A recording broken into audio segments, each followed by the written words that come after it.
Hello, everyone, and welcome back to Gridiron 2023. Ron Poniewasz is joined by Larry Kelly, a member of the Luxembourg, Garbett, Kelly, and George law firm.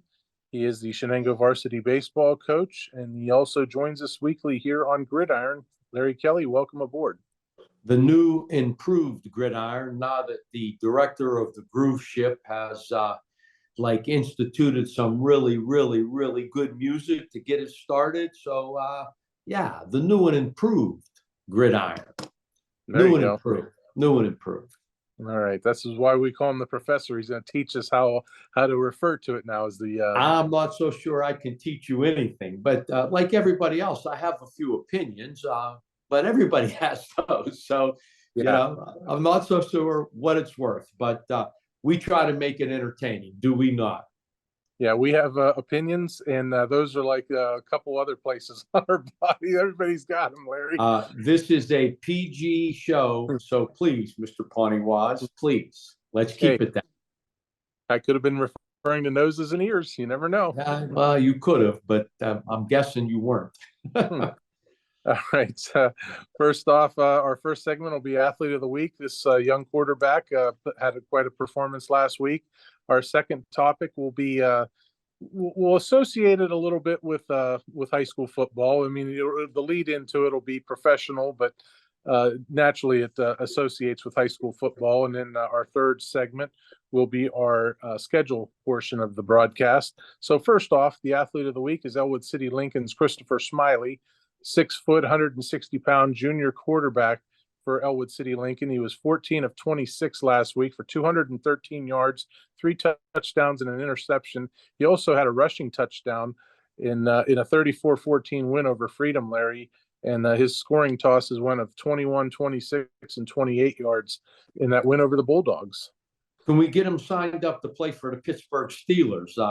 Quite a performance. You know, it's 14 for 26 is impressive. Probably more impressive is 213 yards on 14 completions. If my math is correct, that's a little more than 10 yards per completion, closer to 15 yards per completion. And the touchdown passes, 21, 26, 28. You don't see that often in high school football. This young man's the real deal, and it's a large reason why the Wolverines are 3-1. They have it going. A big win over Freedom last week, and they have it rolling.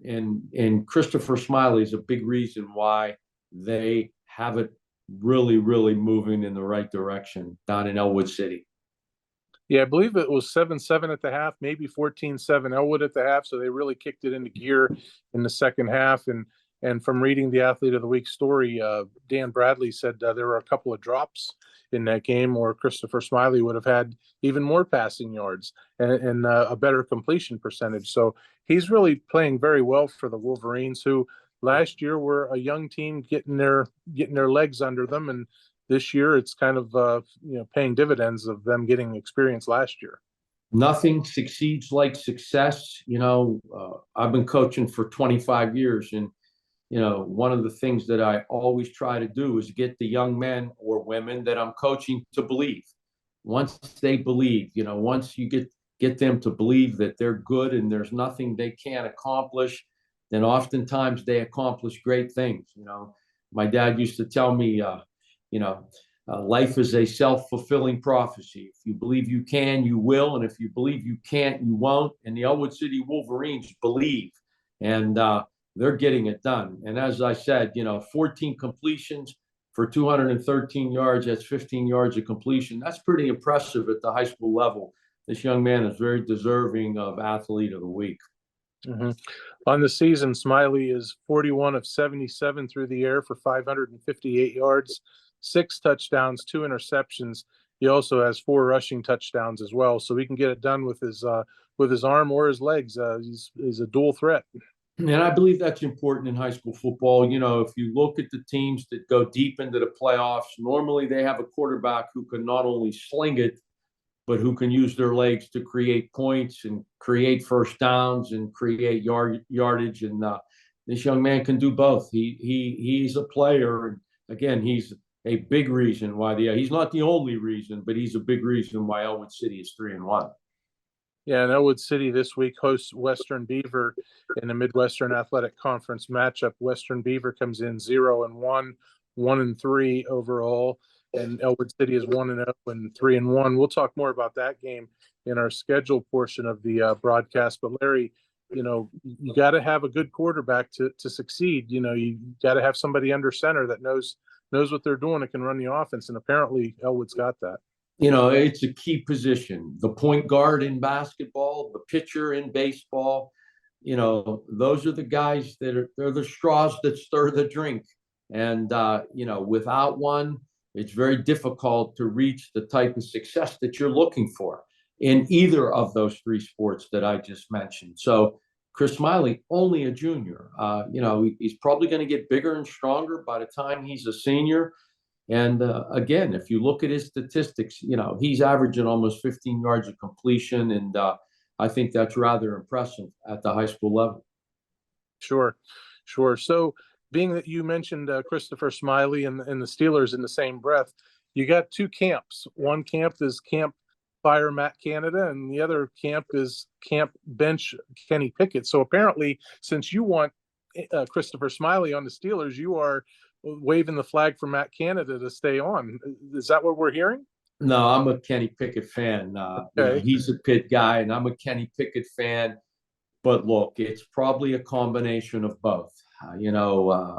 Kenny is not playing real well at this point, and Matt Canada is never going to be confused with the Wizard of Westwood at this point. That being a reference to John Wooden. Right. So it's probably a combination of both. Look, it's all about execution. You don't have to have the most sophisticated plays in the world, so long as you execute it. We're going to celebrate the 1973 Newcastle Red Hurricane next week. They won the Whippeal Championship. They ran a play called 28 Power probably 30 times a game. Very simple, but when executed well, pretty much unstoppable. So, the Steelers are pretty hard to watch right now. That offense is struggling mightily, and it's probably a little bit of a combination of just not getting the right play calls, but at the same time, when they do get the right play calls, not executing what's been called. All right. So that is our athlete of the week, Christopher Smiley of Ellwood City, for his 14 of 26 performance for 213 yards, 3 passing touchdowns, and a rushing touchdown in the 34-14 win over Freedom. Coming up next, we will talk to you about playing surfaces in football, how they relate to pro and high school levels. And we'll do that next with the professor right here on Gridiron. There's one thing I learned growing up around here. People should look out for each other, be friends and neighbors that you can count on. So it bothers me when people who are hurt in automobile accidents get bullied by the insurance company. I don't let bullies run over my clients. I do what I was taught growing up. Step up, stand up, and speak up for those who can't. I'm Larry Kelly, and I'm a Newcastle guy.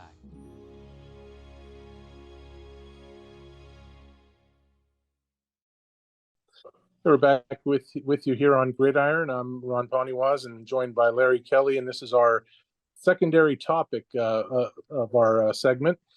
And Larry, last week when we were filming, during the broadcast, Aaron Rodgers suffered a torn Achilles and is out for the rest of the year, although he got the surgery and he claims that he's ready for the playoffs. Ha ha. I don't see the Jets making the playoffs. But needless to say, his former teammate, David Bakhtiari, who was a left tackle for the Packers, soon as that happened, he petitioned the league, you've got to get rid of field turf surfaces in professional football because people get hurt so many times with field turf. Now, truth be told, with David Bakhtiari, there's three ways you could look at him.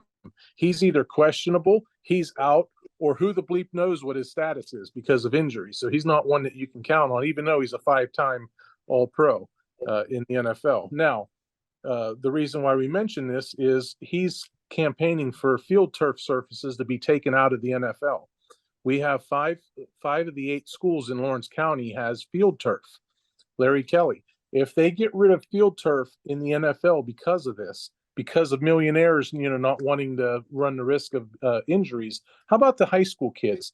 who aren't millionaires. And, who wants to see a high school kid walking down the hallway on crutches looking like he's playing hippity hop at the barber shop, going down, the hall that's injured? Don't we feel the same way about the high school kids as we do millionaires? Shouldn't we feel the same way, not want to see them get injured? Well, absolutely. The health of the athlete should be the number one concern. And I think statistically, it's pretty clear now that there are more injuries on artificial turf than there are on natural grass. And I think there's a lot of reasons. And one of the reasons is that you can fly on this stuff. The play is much faster on artificial turf. And I'll give you one of my own experiences. I'll never forget this. The first time I played on artificial turf, I was playing college baseball at Slippery Rock. We were playing in our southern trip down in Tennessee. I think we might have been playing Carson Newman or one of those schools. And I'm on second base, and guy hits a deep fly ball to right center field, and I tag up. I tagged up from second to home. Ronnie, you can fly on this stuff. And so the fact of the matter is the players are moving at such greater speeds. They can cut on a dime, and the collisions are much more violent. And when you plant your foot, there's no slippage. You're stopping on a dime. And so if you're moving really fast and you plant your foot, and you have the joints just aren't made to take that kind of force. So I don't ever see it leaving the NFL, and I don't ever see it leaving high school football. Quite frankly, I think you're going to see more fields with artificial turf as the years go by. From a maintenance standpoint, from a weather standpoint, just next year in baseball, Ellwood City and Mohawk are getting artificial surfaces on their field. I don't know. Is there a football field left in Lawrence County that doesn't have artificial turf? I think Laurel still doesn't, right? Mohawk doesn't, but Union. But Ellwood does, Newcastle does, Shenango does, Neshannock does. So I don't see it leaving, and it's a problem, because I do believe that because of the speed of the game and the violence of the collisions, there will be more injuries. Yeah, what I have to say to the people out there that are skeptical of taking out field turf, if the NFL sees fit to take it out, the National Federation of the High School, whatever the organization is, they could easily step in and say, all right, after you have a 10-year plan, you have to replace your field turf within 10 years. All field turf gets replaced. Newcastle just replaced theirs last year. Ellwood just put it in last year. So if you use those as a model, they would be due to get field turf surfaces updated in 2032. So what you tell those schools, using those schools as an example, you have until 2032, and in 2032, when it's time to update for field turf, get it out. When you're replacing field turf, put down natural grass. Shenango, whenever they're due. Let's say it's 2030. I'm not sure when they're due. Get it out. You have that time. You can keep it in during that time, but when it's time to replace field turf with more field turf, no, you got to go with natural grass. And if you elect not to, then you're not allowed to have a competitive football team. You can't play football. I don't see that happening, Ronnie. I just don't see it happening. The field turf has come a long way. I remember when I was in college, I did a paper on the old AstroTurf, tartan turf, which was basically indoor-outdoor carpeting over blacktop. Mm-hmm. And it was like playing on blacktop. And, it was a problem. The heat that generated off the field, and the field splits and the seams, and how hard it was. And if you remember, everybody used to wear the elbow pads. But I don't see it happening. I don't, unless you see, a drastic increase in injuries. And there has been an increase. There's no question about it. When you cut, you can cut on a dime, and you're flying and you can cut on a dime. And as I said, your joints, ankles, knees just aren't meant. God didn't make them to take that kind of force. And so there's more injuries. I think that's undeniable, but I'm not certain you'll ever see the National Federation come down and say, get rid of the turf. Yeah. Yeah, if the NFL gets rid of it, though, I would advocate that high school's got to get rid of it. You got to protect your youth. People that aren't millionaires. You don't want to see them hurt. They're our future. That not all of them are going to even play in college. So you want to protect them from that. Well, it's undeniable that the health of the athlete should be number one. Mm-hmm. It should be number one, but yeah. I don't know. I don't see it happening. I just don't. Yeah, those surfaces are rough. I mean, as Pirates fans, we both remember Andy Van Slyke diving on essentially concrete, and that ruined his back. And Lenny Dykstra of the Mets. How about back in I don't know what year it was. It was Troy Aikman's first game that he broadcast for Fox. It was canceled, a preseason game between the Ravens and Eagles at Veterans Stadium. They were putting their foot in grooves in Veterans Stadium. You could actually put your foot all the way into grooves, and they said we can't play on that. How in the world does that happen when you're playing games on there every year? How does that happen? Well, the old stuff was really bad. As I said, it used to split. I mean, it used to split, and you had big seams, and it was basically indoor-outdoor carpeting over blacktop, and it was terrible. At least the surfaces that they play on now, I mean, they're basically rubberized, and they have, if you've ever played on it, when you're done, you have these little rubber pellets in your shoes, and it's a softer field. It's certainly it stands up to wear and tear better than the old fields. However, I think the problem is the speed of the game on those things. Ronnie, I'm telling you, you could fly on those things. And, the cuts that are made, there's no give. Very seldom you see anybody slipping on those fields. So you plant your foot and make a cut at full speed. You can blow out a knee or as happened to Aaron Rodgers, tore up his Achilles. Yeah, I don't see them changing the rule in the NFL, but who knows? It just figures that somebody gets an injury and there's somebody advocating that we got to change these surfaces and this and that. So who knows? I mean, that could happen on natural grass. It happened to Dan Marino in old Municipal Stadium in 1993 or 94, I believe it was. Yeah. Now, that was one of the worst field surfaces in the history of field surfaces, if you remember what old Municipal Stadium was. Yeah. But there aren't many grass fields left in the NFL. There aren't. Right. Heinz Field or Acrisure Stadium is one of them. Arizona, I think, has a grass field, but there aren't a lot of them out there. You would probably know how many, and maybe that's something we can look up before next week's show. Yeah, but are pretty much the same deal where they have it on some sort of a crate or whatever where it slides in to the stadium, it slides out to get sunlight and whatnot and treatment, and they slide it in for game day. And so they're kind of equal, the same purpose, Vegas and Arizona. But yeah, that's the way I look at it. If the NFL takes action, then I think the high schools should, because you don't want to see anybody get hurt, and if they're doing it for safety. But I don't see the NFL doing that.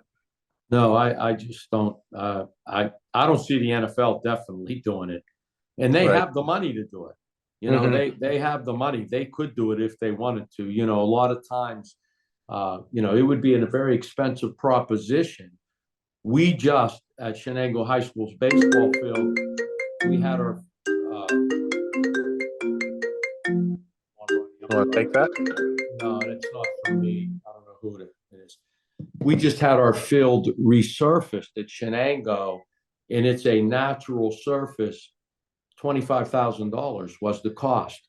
And let me tell you why it happened. Because Pirate Charities donated $12,500, and Preston Auto, Bob Preston, very generous man locally, donated $12,500 so that we could get the field redone. But my point is the cost of maintaining a natural surface is very, very expensive. Right. Yeah, and that's why I mentioned the when it's time to replace field turf, you're already if you're gonna put money into field turf to replace it after 10 years, that's how you get around it. You're already taking it out. You put the grass in, so that cancels out the cost. So, all right, Larry, very good on our topic this week. And coming up next is our schedule portion. We are going into the 5th week of high school football. Week 4 to some, if you believe in week 0. Week 5 for me, because it's 5 weeks of games. Ronnie, let me just add something. I just looked up. In the NFL, there are 14 artificial surfaces and 18 real grass. So there's more real grass than what I suspected. Wow. Okay. All right. Well, sounds good. So maybe that'll be the NFL's reason for, not going to all grass surfaces. Is not every franchise has a natural surface or field turf. So, okay. All right. Very good. Now you have it out there, everybody. And we will talk to you next with our schedule portion. And we'll do that next after a break right here on Gridiron.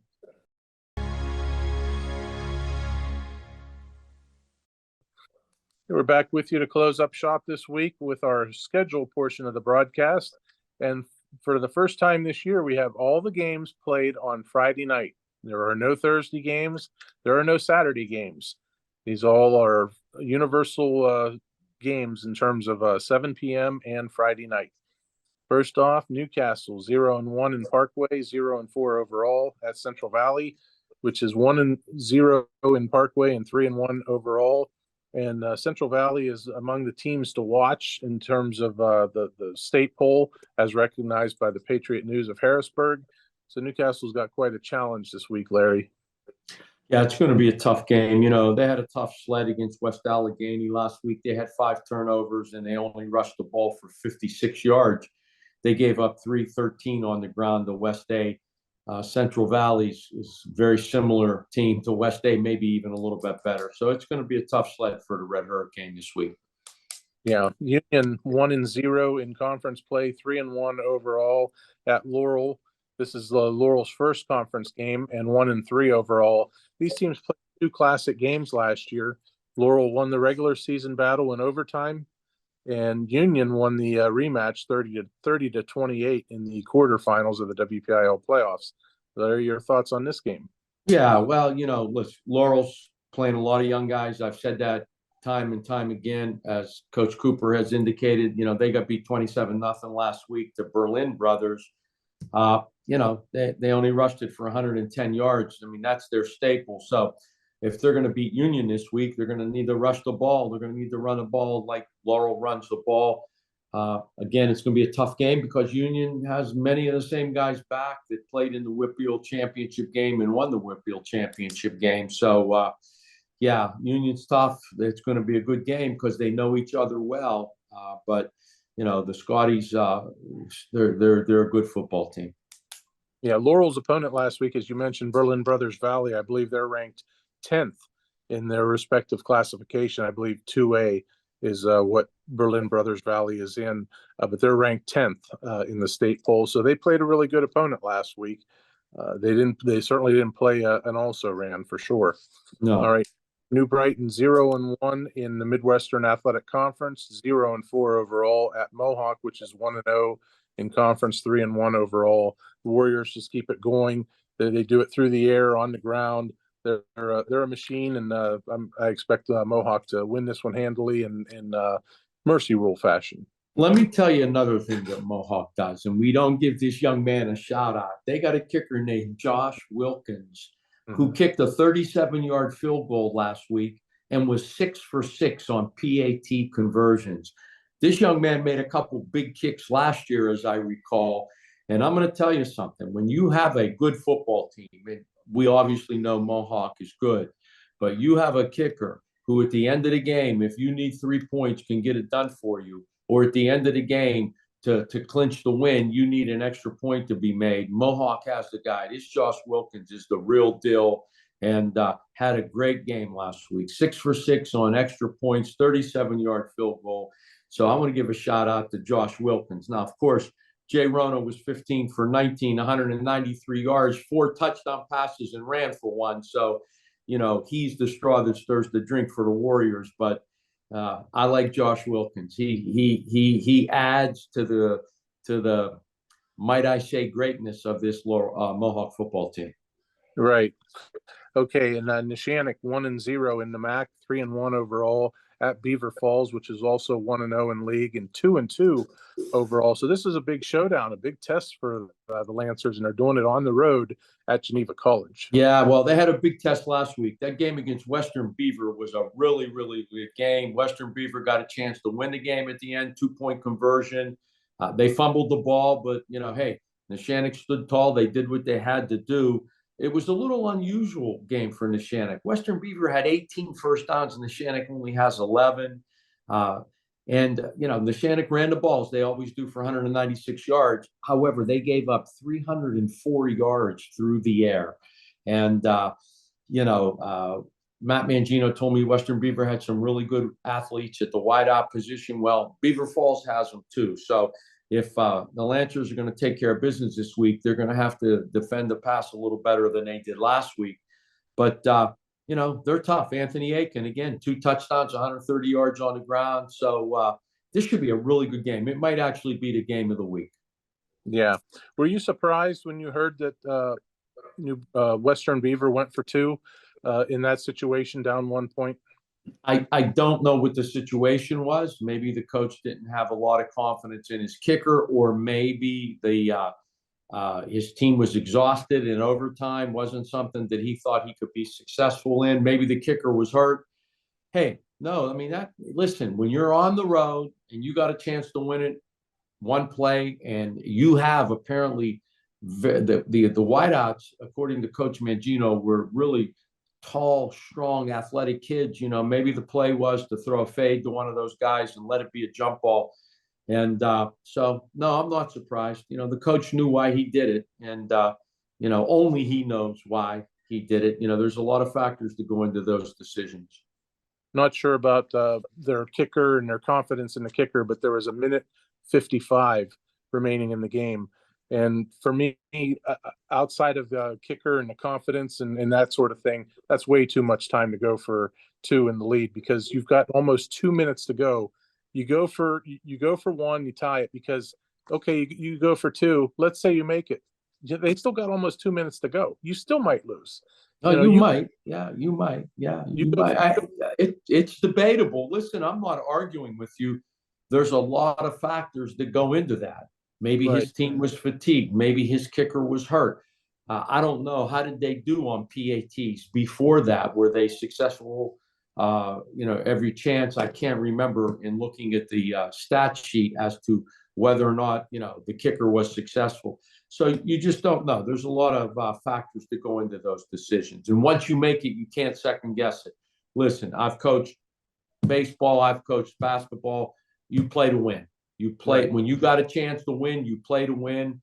You're not afraid of losing. And if you're afraid of losing, you probably will. I've always played to win. Okay, Rochester 1-0 in the Big 7, 3-0 overall at Shenango, which is 0-1 in conference, 2-2 overall. Last week, Larry, they played Union and were missing 8 players that play both ways. Then Rochester's coming in, coached by Gene Matstook, a Shenango graduate. Shenango had an extra day to prepare, an extra day to rest up, so that's a positive for the Wildcats. It depends on whether or not they're healthy. It just does. Small schools like Shenango, there's not a lot of depth. They may only have 25 guys on the roster, and so if you have 8 that don't play, you're probably playing ninth graders, and ninth graders don't beat seniors in high school athletics, not very often. So the Rochester and Shenango always play great games, and if Shenango's healthy, I suspect another one this week. Yeah, Wilmington, another version of a litmus test, Larry Kelly. Wilmington 1-2 in region play, 2-2 overall at Sharon, which is 1-1, 3-1, and again Region 3. And these teams are classification 2A and 3A. So Wilmington represents the 2A version of it. Sharon, the 3A version of it. Sharon last week lost its first game of the season, 17-14 on a walk-off field goal at Grove City. So Larry Kelly, your thoughts on the latest round of a litmus test? Well, no, we said last week would be a litmus test. I knew Hickory was good. They end up winning 41-21. Wilmington did what Wilmington normally does. They ran the ball for 252 yards, and they held Hickory's ground attack to under 100. However, they gave up 304 passing yards. There were touchdown passes of 16, 43, 73, and 35 yards. Those are bombs in high school. And, you know, you just can't give up that kind of big plays. 4 of them actually in a game. And that's what happened. Sharon's good. This is going to be a tough test for Wilmington. Yeah, how difficult do you think that is for a team like Wilmington, which they always say you can't replicate speed in practice, but it's not speed that you're trying to replicate. You're trying to replicate a passing game, and Wilmington isn't known for a passing game, so you can't replicate a passing game in practice like Sharon might have. That's true. Wilmington only passed for 17 yards last week against Hickory. I mean, we know who they are, and it's been very successful, that formula. And I believe you have to be able to run the ball. You know, it's always better to be a little more balanced. Don't get me wrong. But yeah, that's a good question. How do you replicate, the passing attack that they faced last week and that they're going to face this week if you don't have the players on your team, who on the scout team especially, who can do that? It's very difficult. It's not easy. Right. And the last game is Western Beaver, which is 0-1 in the Midwestern Athletic Conference, 1-3 overall, at Ellwood City, which is 1-0 in league, 3-1 overall. Western Beaver lost at home a couple weeks ago to Shenango, 21-15. Western Beaver gave Neshannock all it wanted last week on the road, as we talked about. So Ellwood City's got to be ready on upset alert, as they say. Well, I think Ellwood City would probably be the favorite. They're playing at home. What I liked about Ellwood City last week was the balance in their attack. They ran the ball for 225 yards and they passed it for 213 yards, 438 total yards. That's pretty impressive at the high school level, and that's why they won 34-14. So, they're able to beat you both ways. They can run it, they can pass it. It's hard to defend well at the high school level, both a good passing attack and ground game. And Ellwood City seems to have both. So, Western Beaver, great game last week. And they're tough, but I think Ellwood City would probably be the favorite. They're playing at home, and they believe, Ronnie, nothing succeeds like success, and the Wolverines believe. And I'm a big believer in getting your team to believe. I tell my team how good they are all the time. Yeah, Ellwood City's going to have to be ready for anything from Western Beaver, because traditionally I think they are a ground-oriented team. That's what Shenango saw from them a couple weeks ago. Well, Neshannock wouldn't allow that to happen last week, so they had to take to the air, and Western Beaver had success through the air against Neshannock. So Ellwood City's going to have to be on the lookout for either. Well, method. like I said, Western Beaver only ran it for 96 yards against Neshannock, but they threw it for 304. Wow, mm-hmm. That's a lot of yards in a high school football game. So, but listen, I like Ellwood City. I like what they're doing, like a very balanced attack. And they got it going. So let's hope they can continue that this week. All right. Larry Kelly, anything else you'd like to say about the schedule this week that we have on tap? It's getting exciting. Couple really, really good games this week. It's getting exciting. We're halfway through, right, Ronnie? We're pretty much halfway through. And, all of a sudden the weather's going to start turning. You may get some inclement weather, some bad weather. So, to be balanced and to have the ability to have a balanced attack is really going to be pretty important as the weather, as the calendar goes from September to October. And like I said, you can get some crazy weather days on Friday night in Western Pennsylvania. Yeah, and you touched on it too by saying, well, we're halfway through. After this week's games, everybody will have played 5 games. And do you know what that means, Mr. Kelly? October. that too. But next week, our secondary segment will be the rankings. So that's your assignment. I'll be ready. Listen, I will be ready. I'm ready for you. But, you tend to want to copy mine. So, again, we're going to have you give yours first this next week, and then I'll follow up. I do not copy. I do my own rankings. And so naturally you'll rank them through the Friday, September 22nd. So whatever the records are after Friday, September 22nd is how you judge your rankings for for that segment, which we will do next week. That'll be our second topic. All right, well, that's good. Well, listen, that's okay if you copy what I do. You know what they say, imitation is the most sincere form of flattery. So when you copy what I do, I just feel flattered. Yeah, I don't know how I would copy off of you, but okay, if that makes you feel better, go for it. Be my guest. All right. Larry, anything else before I let you go watch some Pittsburgh Steelers offensive fireworks tonight? Oh, no, Ronnie. Listen, I appreciate you having me.